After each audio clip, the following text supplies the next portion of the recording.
эфире информационная программа «Итоги дня». С вами Дарья Короленкова. Добрый вечер. Вначале озвучу основные темы уходящего дня.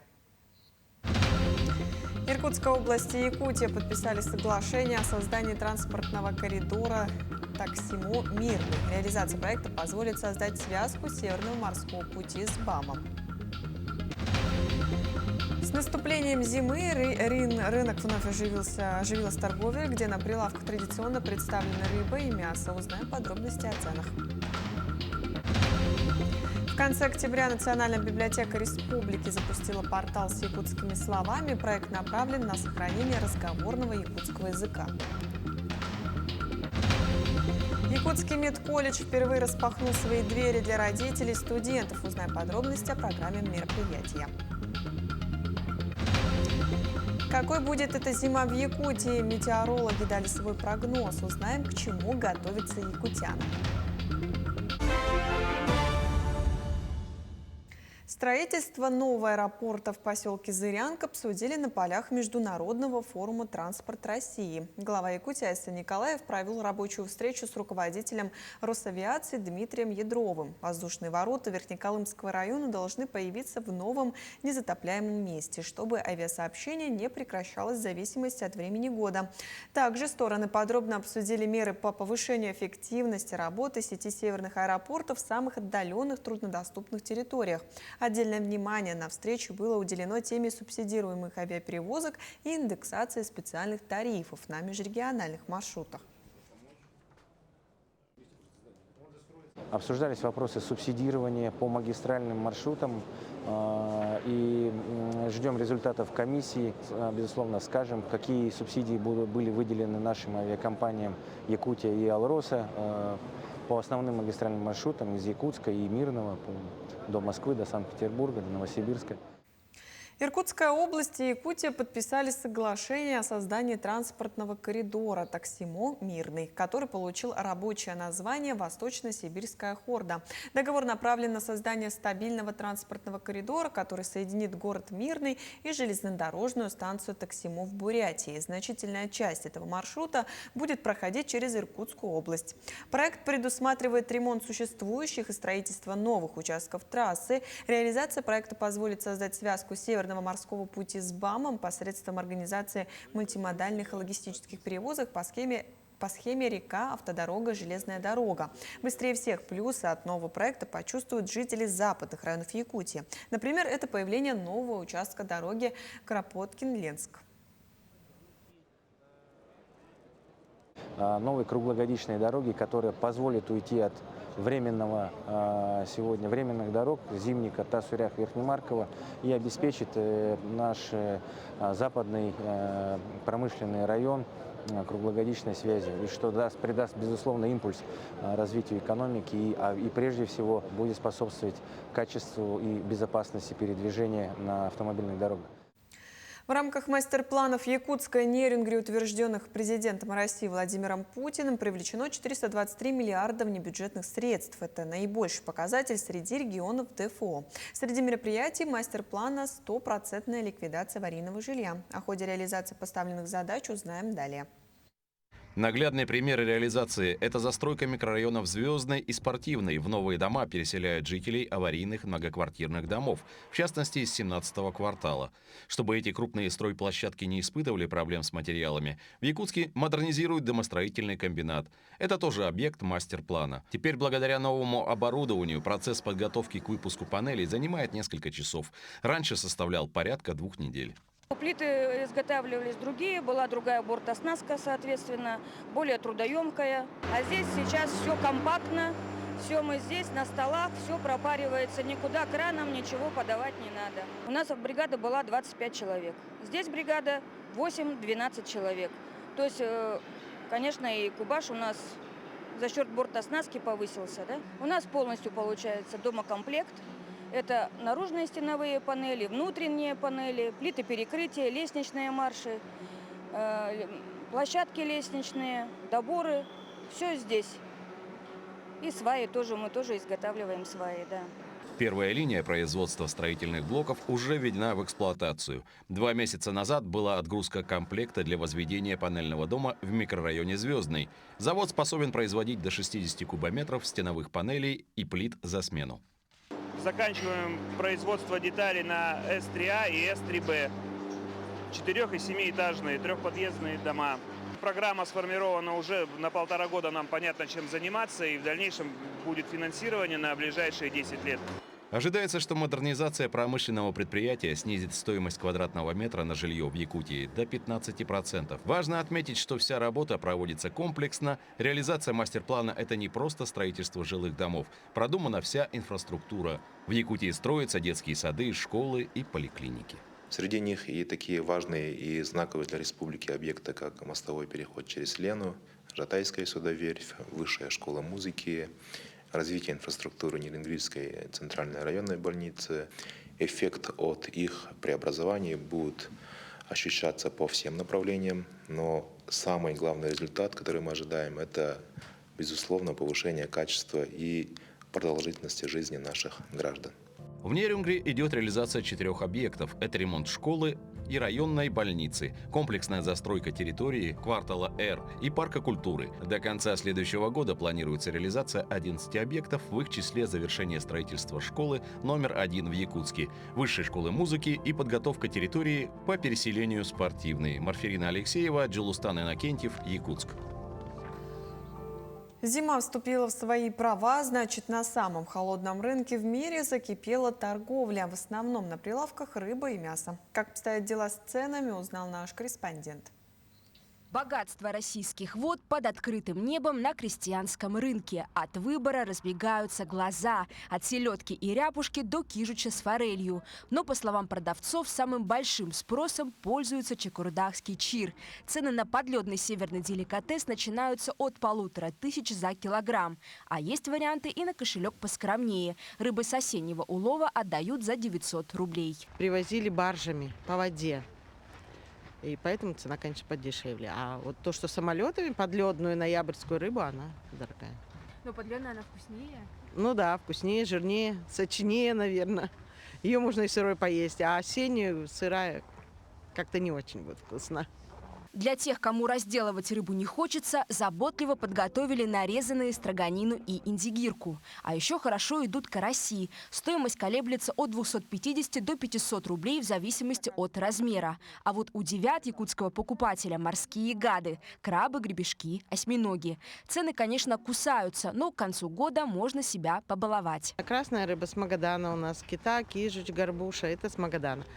А морепродукты мы заказали с Владивостока, чтобы на Новый год, на праздничный стол было что-то интересное. На мясных полках преимущественно говядина и жеребятина. Все местное и, как уверяют продавцы, свежего забоя. Можно найти оленину и ее субпродукты прямиком из Анабарского района или свиные ноги на холодец. Самый нежный килограммовый кусок говядины обойдется в 1400, а жеребятина аж в 2000 рублей. Ну, маленько вот эти. Говядина чуть-чуть подорожала. На 50 рублей считай. Или на 100. А также ребятина также. Наше мясо-то, конечно, стабильно вкусно. И мы стараемся аласные взять. Не речные там, а чтобы людям тоже вкуснее было. Потом от тебя тоже не ушли.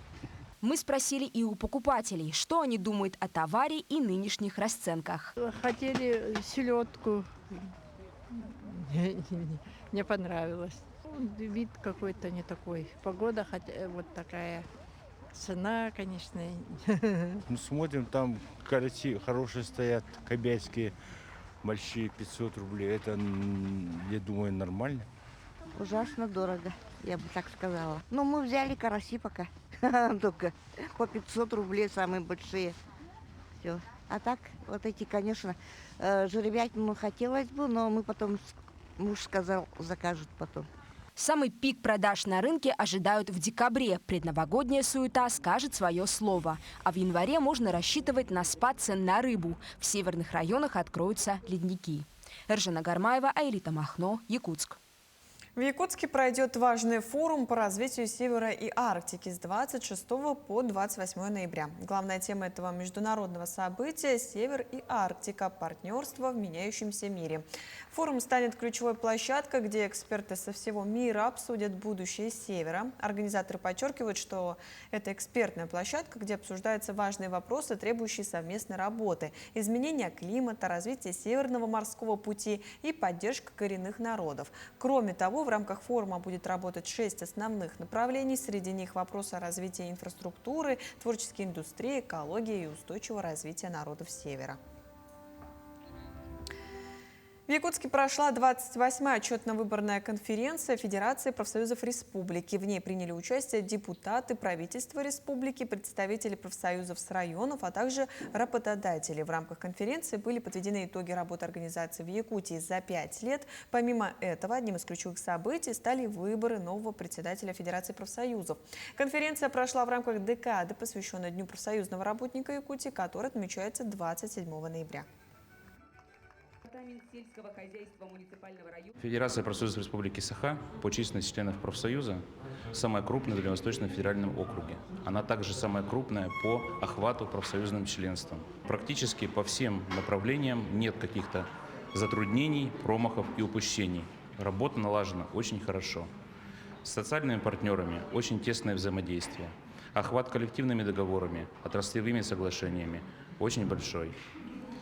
Ведется необходимая работа с молодежью. В информационной деятельности тоже есть успехи. В целом мы гордимся нашей организацией в республике. Якутяне могут приложить руку к созданию портала с народными терминами. В конце октября Национальная библиотека республики запустила портал с якутскими словами. Проект направлен на сохранение разговорного якутского языка и его развитие. О работе сайта расскажет Вероника Таюрская.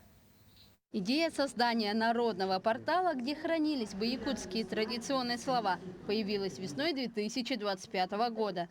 Тогда сотрудники Национальной библиотеки приступили к разработке портала. И уже в конце октября сайт «Народные термины» начал принимать первых пользователей. Там обычные слова якутские, там можно сразу перевод получить, да? Ну а также если вот так брать, что в каждом районе есть свой говор, да, получается. Один предмет, он может по-разному выражаться, да. Допустим, если, к примеру, взять гвоздь. Оно может быть, в моем понимании, которое я знаю, да, это оскома. В каком-то районе говорят того, да. Также могут быть и другие слова, да, которые, возможно, могут быть трудно кому-то понять. Что представляет из себя портал? Суть сайта в добавлении якутских слов с их расшифровкой. Так слово «арба» может иметь несколько значений. Первое и наиболее привычное – слово, выражающее припоминание или понимание мысли. Вторая расшифровка – слово, обозначающее телегу. Добавление терминов. У нас очень простая заявка, то есть сперва мы вводим слово, которое мы вспомнили там или в обыденной жизни употребили, да, и давайте вот это включим. У нас есть одна большая поисковая строка, мы ищем, и если термина нету, то мы добавляем. Проверку проходит, и мы делаем отбор, конечно же, чтобы не было плохих слов и так далее. И поэтому, да, обязательно проходит проверку. Сайт представляет из себя базу данных с разговорными словами. В будущем сотрудники библиотеки планируют сотрудничать с филологами для расширения портала «Народные термины». Ну а пока Национальная библиотека объявила конкурс для пользователей сайта. Победители будут определены по 3 номинациям. Самое большое количество терминов, самое лучшее определение и лучший пример. Итоги конкурса будут подведены 1 декабря. Вероника Таюрская, Иван Сорокаумов, Якутск. В Северо-Восточном федеральном университете прошли конкурсы педагогического мастерства с участием 30 учителей и студентов Якутии. Это 11-й профессиональный конкурс «Серебряный пеликан-2025» и второй студенческий конкурс «Крылья педагогики-2025». В этом году конкурс проводится по предметам химия, биология, физика, математика. Участвуют 14 учителей из разных районов республики Саха и 16 студентов, обучающихся по педагогическим направлениям. Когда мы сидим у себя в кабинете, в своих школах, да, мы все равно варимся в своей каше. А тут мы получаем глобальный опыт соревновательный, опыт, опять же, взаимодействия с коллегами. У нас были организованы замечательные мастер-классы от таких именитых учителей, победителей конкурса «Учитель года» различных, да. Студенческий этап имел собственную программу, отличающуюся от испытаний для учителей. В нем участвовали 16 будущих педагогов по химии, биологии, физике, математике. Конкурсанты демонстрировали свое умение вести урок, работать с современными методиками и создавать мотивационную образовательную среду. Жюри, состоявшее из опытных педагогов и методистов, оценивало профессиональный потенциал, креативность и готовность студентов к будущей работе в школе. Для меня очень положительно сказались некоторые моменты конкурса, очень хорошие эксперты, очень полезные советы давали. Также этот конкурс примечателен тем, что он второй раз его проходит для студентов. Это нечто новое в нашей сфере и поднимает престиж учителя. Я планирую дальше работать по специальности и примерно, я думаю, в Якутске оставаться работать учителем физики. Министерство образования проводит работу по приведению штатных расписаний школ в соответствии с новыми рекомендациями. Об этом стало известно в ходе обсуждения, которое прошло в Общественной палате по вопросам науки и образования, посвященного повышению эффективности управления школами. Анализ начался еще в мае, и уже выявлены основные трудности. Многие из них связаны с климатическими и территориальными условиями, которые усложняют организацию работы и школ. По итогам работы планируется подготовить предложения, которые помогут улучшить работу педагогов и повысить качество образования в регионе. Понимая, конечно, то, что мы живем в уникальных условиях, да, у нас территория 1/6 часть нашей страны, и люди работают в разных условиях, живут в разных условиях. Социокультурные ситуации, они требуют наличия тех или иных должностей в образовательных организациях для того, чтобы наши дети получали качественное образование. И здесь, конечно, понимая всю важность этой деятельности, образовательные организации, муниципалитеты некоторые приводили в соответствие. Якутский медколледж впервые распахнул свои двери для родителей студентов, которые обучаются в учреждении. Они смогли увидеть, чем живет колледж, и даже попробовать себя в роли будущих медиков. В обширной программе мероприятия более 30 площадок. Подробности в сюжете Даяны Федоровой. В коридорах Якутского медколледжа необычно многолюдно. Здесь впервые прошел день открытых встреч. Родители, бабушки, дедушки и другие родственники студентов познакомились с будущей профессией своих родных. Среди гостей Алена Ушакова, тетя студентки первого курса Алены Соловьевой. Одной из центральных площадок стала ретро-выставка, где были представлены материалы и предметы разных лет. Я сегодня пригласила свою тетю и старшего брата, чтобы показать, где мы учимся, на каком коллективе, как это все происходит. Посмотрели процесс, окунулись, вообще в каком это помещении, кто здесь работает, какой коллектив, сам процесс. Очень интересно и познавательно. Также в колледже развернулись мастер-классы по массажу, настольным играм, развивающим мелкую моторику, и анатомическим практикам. Гости отмечают, увидеть собственными глазами, как учатся будущие медики, совсем не то, что слушать рассказы дома. Я вот сегодня пришла в день открытых дверей к своей внучке старшей. Она нынче поступила на первый курс лечебное дело. Но, конечно, очень приятно, что они организовали такую встречу, потому что нам, родителям, конечно же, очень интересно, в каких условиях наши дети учатся и проживают. И, конечно же, хотелось бы пожелать всем, чтобы наш колледж еще процветал. Сегодня в медколледже обучаются около 2000 студентов. И для каждого важно чувствовать поддержку семьи, отмечают преподаватели. Именно поэтому организаторы решили открыть двери колледжа для близких и показать, насколько разнообразна и современна подготовка будущих врачей и фельдшеров. Здесь есть у нас студенческие объединения разного направления, патриотическое, эко-волонтерство, студсовет, волонтеры, медики. Ну и, конечно же, чтобы они ознакомились именно вот с преподавательским составом, что мы ведем открытый диалог с родителями, что помимо этого мы проводили каждый год родительские собрания. Ну и это мероприятие именно направлено, чтобы они могли более углубленно посмотреть все наши кабинеты, кто как работает. Организаторы уверены, День открытых встреч станет доброй традицией. Интерес к мероприятию оказался настолько большим, что уже сейчас колледжи планируют проводить его ежегодно. Таяна Федорова, Джилстайн Накентьев, Якутск. Содержание дорог в зимний период в Алдане является камнем преткновения. Снега за сезон здесь выпадает в 2, а то и в 3 раза больше. А вот средств на его уборку и складирование выделяется, как и всем районам республики. Подробнее расскажет Руслан Павлов. Алдан известен в стране не только как первенец золотой промышленности Якутии, но и как снежная столица республики по лыжному спорту. Раннее выпадение снега и комфортные климатические условия позволяют лыжникам и биатлонистам сборных России и стран СНГ вставать на природный снег раньше всех в мире. Однако обилие снега создает трудности для инфраструктуры города и вызывает постоянные нарекания со стороны жителей в адрес местной власти. Проблема лежит на поверхности. Нормативы на уборку снега в республике для всех одинаковы, а вот его наибольшее количество только в Алдане. Алдан – это самый заснеженный город. Не зря к нам приезжают тренироваться лыжники в столь раннее время. Но суть вопроса у нас еще и полагается в том, что год от года осадков, походу, только прибавляется. Вопросы мы поднимаем, пока еще ясных ответов не получили. Но нам порядка 25-30% необходимо добавить именно к зимнему содержанию финансов для более благоприятного прогноза. В этом году вывоз снега начали как никогда рано, уже в октябре. На календаре еще осень, а в Алдане уже выпало более 250 миллиметров снежных осадков. За сезон на склады вывозят 120 тысяч кубометров снежной массы. И это меньшая половина. Другая просто тает весной. Вывозку начали в октябре месяце. Всегда начинали в первой декаде ноября. В октябре месяце мы уже за полмесяца вывезли более 5000. Для нас это, конечно, не показатель. Мы за сезон вывозим порядка 120 тысяч.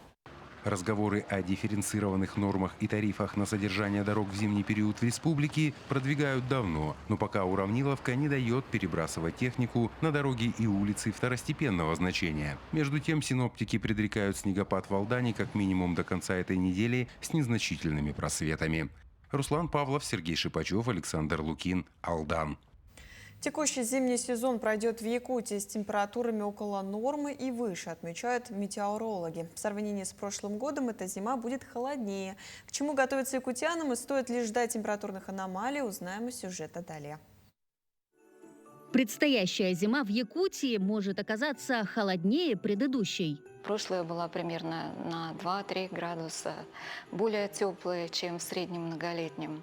Температура воздуха зимы 2025-2026 ожидается в пределах нормы и выше, отмечают эксперты. Так, по Якутску она составит минус 37 градусов в декабре и январе и минус 33 в феврале. Значения усредненные, многолетние. Не исключены и периоды экстремальных морозов до минус 50 и больше. Более значительные периоды похолодания, вы, наверное, уже привыкли к этому, они связаны с поведением полярного циркумполярного вихря, который формируется в средней и верхней тропосфере и даже в стратосфере. Но как он будет себя вести, это тоже пока не ясно, пока он только формируется.